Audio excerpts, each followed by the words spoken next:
Here we go. Welcome everyone to Visionary Psychics. I'm Sara Wiseman, and we're here with one of our visionary psychics, Shan Massuco. Welcome, Shan. Thank you. So nice to see you. So I've known Shan for quite a while, and one of the interesting parts of her journey is that she moved from East Coast to Taos, New Mexico, a little while ago, and she's been able to create to return to her true essence as a worker with spirit and worker with the land. And she's got this amazingly beautiful place in Taos where she works in the sacred aspect of the energy there. So Shan, it was a long journey to get to Taos. How were you called?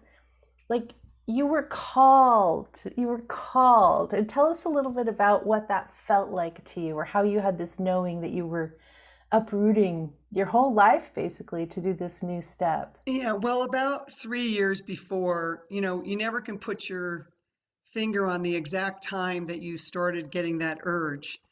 I'd been getting messages that I was to go in a different direction, but I didn't know what direction to go in. And um, I was always doing healing work my whole life, no matter what I was doing for a living.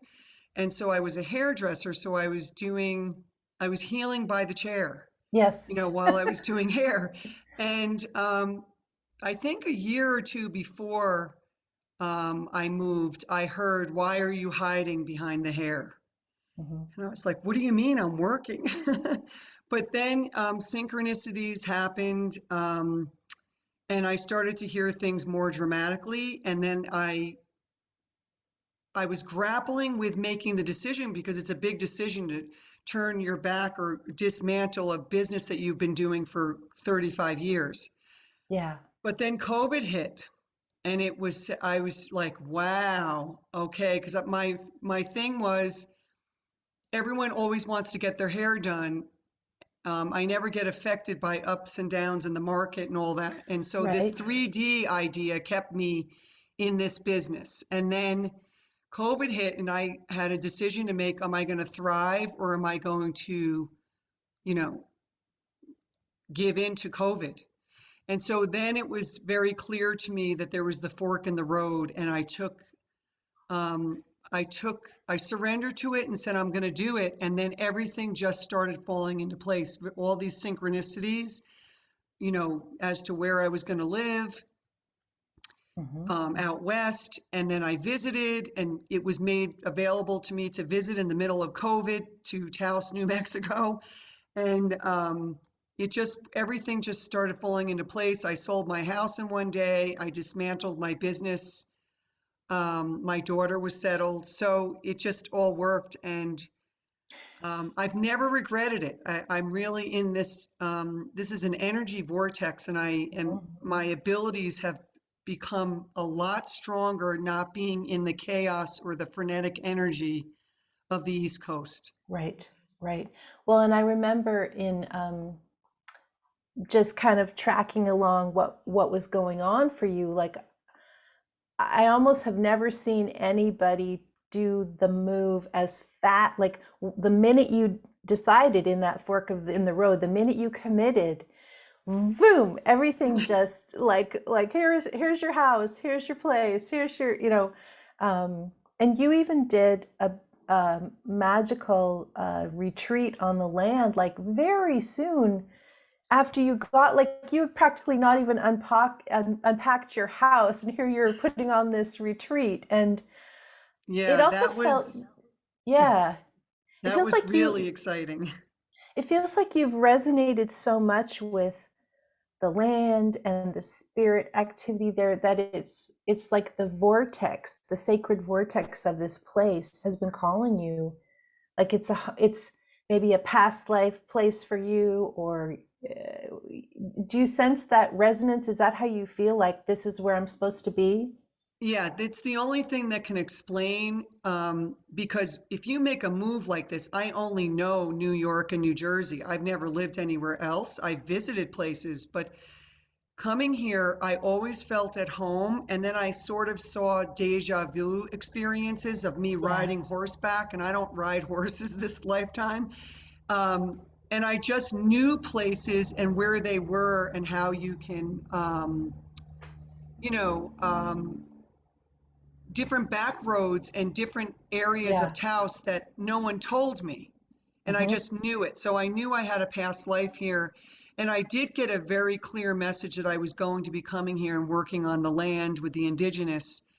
And it's very funny how you think in your mind how that's going to look, but then when you get here and things unfold, it's so much, you know, it's different, but it's still the same concept.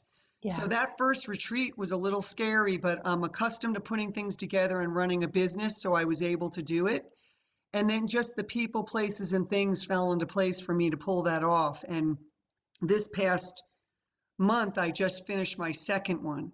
Yeah. Yeah. And there was a huge healing. There was a disruption about coming to Taos and working with the indigenous, and there's things going on, you know, in that community. There are deep wounds that I wasn't aware of that I became aware of, and then there actually was a conversation, and we were able to. There was a huge healing around this issue of indigenous and white people. Hmm.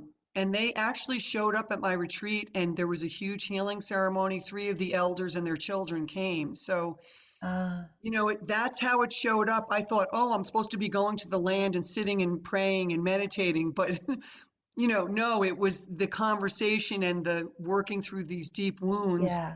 and then coming together as a community, as one, that Hmm. we're brothers and sisters. And that's what went on. So That's it amazing. was really profound. Yeah, it feels like spirit has been, it's not that spirit wasn't active in your life before, but the series of events, these continual surprises, it's like it's super activated for you right now. You've always had such a deep gift with the departed. Do you find, are the departed different, or is it stronger for you in this more of this vortex area, or what is that like for you? It's much stronger. I resonated with The Departed back home, but it was really more for me. And Hmm. now it's really strong for me here, seeing myself as an Indian man or and even as an Indian, an indigenous woman in other lifetimes. So I see that clearly here, and even the guides that have showed up to help assist me here are all indigenous. But also, it's really strong with my clients. Hmm. You know, even last week I did a session and it was very clear that one of her ancestors were in the room and kept on cutting the phone line off and didn't want her to talk to me. And I'm like, what's happening?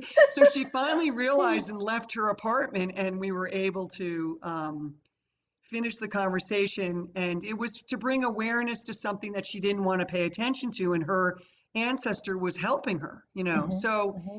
yeah, they come in much stronger here. It's this higher vibration is really where the gifts really resonate and come through much Yeah. stronger in this Yeah. energy. Well, and it might be, for somebody, Hawaii is the portal match for them. For other people, it could be back east, maybe, but we each, in finding these places that resonate with our being, Right. that's what you did.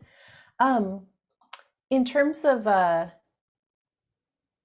what was I going to ask? Not the departed. Hmm. I was just sort of laughing when you said the departed. Click out the phone lines, because that happens for me too. It's like, why is the connection not holding? Oh, it's the departed wanting to come through.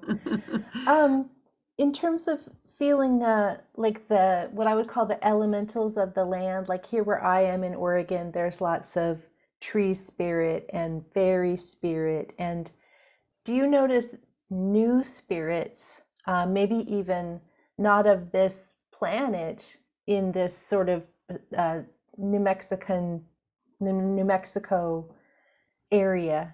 Yeah, Are they different? Yeah. it's much different. So I'm much more connected to the trees and the land, and definitely the river spirits. And most of my retreats were on rafts. We we were called to go on rafts, and also we were called to go horseback riding this time for this for the animals to help assist in people that were coming to the Hmm. retreats. But yeah, there's like a galactic aspect, Yes.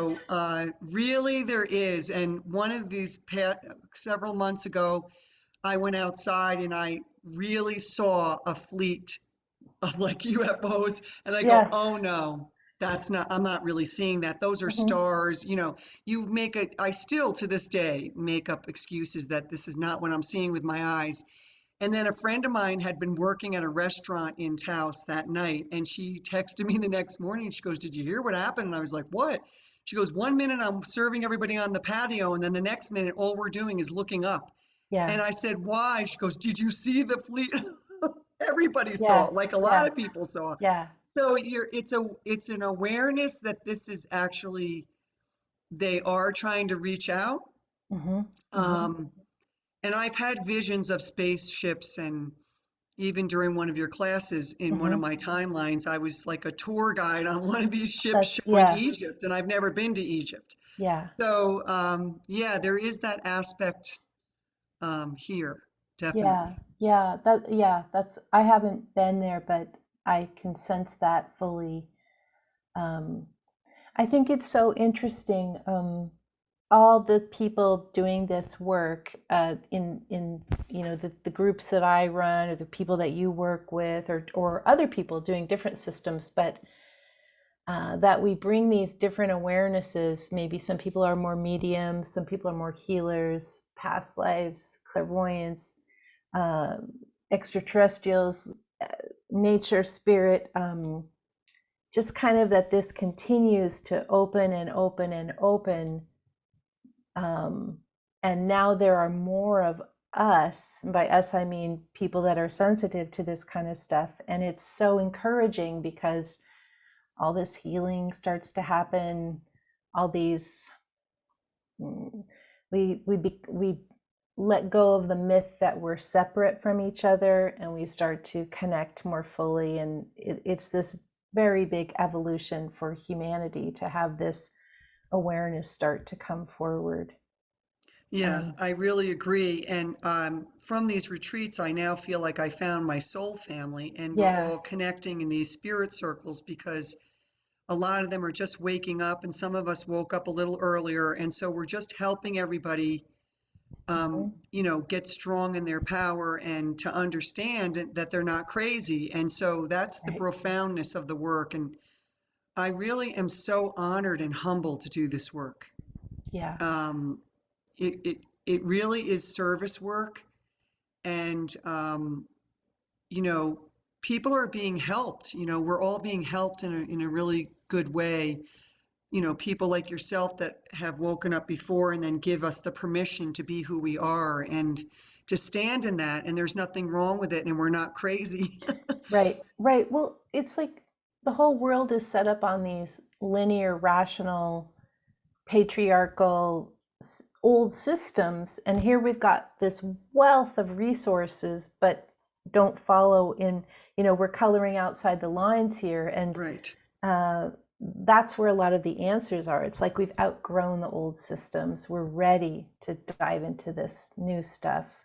Or maybe it's not even new. Maybe we're just remembering what we used to know in Yeah, previous we're just lifetimes. remembering. Yeah. We definitely are, because I never thought about shamans or Hmm. anything. And then I was guided to go to the Amazon jungle and train with shamans. And now I am doing shamanic healing Yeah. and Yeah. working with the indigenous, and we're recognizing each other. And how do I know how to call in the four directions? I never studied that. Like, Right. where is all Right. this coming from? And Right. so I am really remembering some of my gifts from other lifetimes are kind of awakening in me now. Yes. Yes.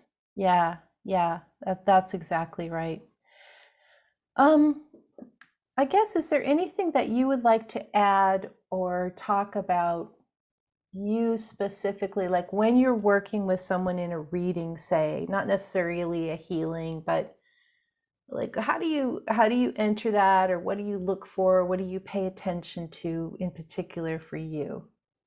So I'm a structured person, and I used to really be very strict about how I set up my session. And I still am. The structure is very important, calling in my guides and God and saying that my intention is to do no harm and to be an instrument of love and peace and setting up the safe container. And then I go in, starting to do sort of the healing aspects, checking energy centers of the person's body and scanning, and then also utilizing I've combined my own recipe, I would say, from Yeah. what you've taught me, what I'm remembering, and just different things. And then, it's so funny that you think it's going to go this way, and then you get in, and then all of a sudden, I'm not in charge. All of a sudden, they're like, Yes. "No, we need you to do this, and we need you to say this," and so then you just surrender and get out of the way. And um, the first couple of times that happened to me where, I was resistant saying, no, we're supposed to do this. And my guides are like, no, we need to go down this road. And here's Right. this vision. So once you surrender and then follow those cues or those, while you're in that setting, and every time it surprises me that it's going to resonate with that person, Yeah. and Yeah. so profoundly too, when you follow what they're saying to you. And it's Yeah. not about my judgment of what I'm saying or anything that I have to do. You have to really be careful not to get involved and judge what's being said and just allow the person to receive the information. Absolutely. So, Yeah, and that's a lot of the early, not it's not a battle, but the early idea of regardless of what I think, doesn't matter, regardless of my experience, it doesn't matter. I sometimes feel like um, well, I have headphones on now, but those people like those announcers with the headphones on, and then the information feeds coming in, and I feel like that's what it is for me because I'm super clairaudient. The information just comes in, and my mind is thinking, oh, I should do this or do that, and like, no, no, do this, do what we're telling you, get out of the way, do what we're telling you. uh, yeah, and we often have no idea where it's going, and that's really kind of what makes the work really fun because it's always a bigger surprise than we expected, like it goes further than we thought it might, and it's more remarkable what happens. yeah, I know. I have a really quick, funny story. When you Yeah. first guided me to start doing, I think you saw that I needed a little bit more structure, that you saw that I could be doing better with this technique, and it was the guiding vision. Mm. And so I was in my home back in New Jersey, and I said, oh, today I'm going to do a session and I'm going to utilize what Sara taught me, and I'm going to try to do that guiding vision. And so I, in my mind, and being a human, think that I have to go up in my prayer room and get into meditation and then get the guiding vision. But while I was walking down the stairs to make a cup of tea, I got the Yeah. guiding vision, and I go, oh, Yeah. that can't be it. And it was Alex Trebek in Jeopardy giving me a message saying, Hmm. and how you have to Hmm. answer the question with the answer, What with a is, question? yeah. Yeah, what is, and so that's how he was speaking in my ear and telling me that is the answer, right? Hmm. And so I said, oh, that can't be it. That's crazy. And so then I went into the session and I said, well, then they gave me something else after that. I forgot what it is, but it was so profound that I said, okay, this really must be it. And so then the person, I found out, her and her husband are avid Jeopardy Yeah. watchers. Yeah. Yeah. And Yeah. she had asked to receive the answer without me getting involved because I know her personally and she didn't Right. want me. Hmm. And so Hmm. I gave her that guiding vision without even tapping into her energy. Right. And it was the answer. Yes. So Yeah. that was profound. I mean, Yeah. that was like, Yeah. okay, I'm going to do this from now on. Yeah. That's so cool. Well, there's so many ways. Like I love the guiding vision and messages. Other people are more healers and mediums. Like we are all so needed. Yeah, Like bring on the right gifts. now. The world Yeah. needs us. Yeah. Well, Yeah. thank you, Shan, so much for being with us today. And I will put all your contact information in the written part below, and you'll know about where that is, and people will be able to find you that way. But Yes. thank you so much for your time Yes, and today. thank you so much for all that you do for all of us as well, helping us do this work in the world. Absolutely. Okay, well, Thank thank you. you. Thank you.